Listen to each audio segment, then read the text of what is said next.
The critical inner voice is those negative thoughts that we tell ourselves and about other people that influence then how we feel about situations and about ourselves, about other people, and also that influence then how we're likely to behave.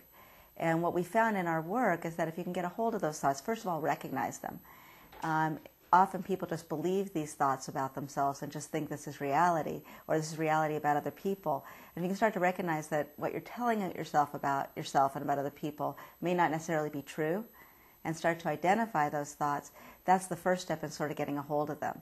And realizing also, where do these thoughts come from? When did I start to think this way about myself or about other people, about the world, about life?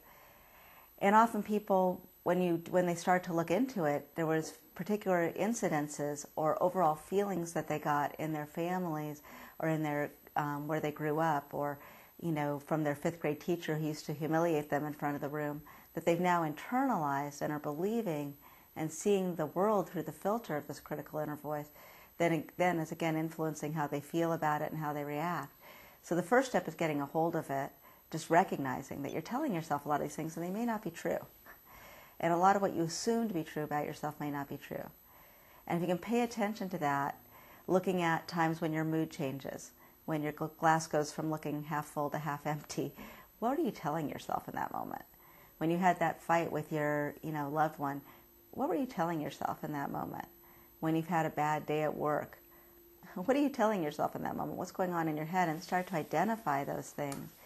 Get them out there so you can look at them more objectively and start to disidentify with them, realize they're not just who you are. And then really starting to understand where they came from so that you can get some compassion for yourself, that you didn't get feeling this way from nowhere.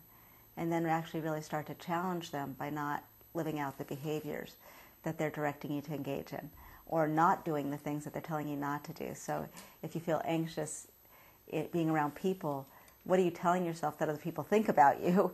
And then testing that out. Is that really true? And starting to challenge it in your behavior.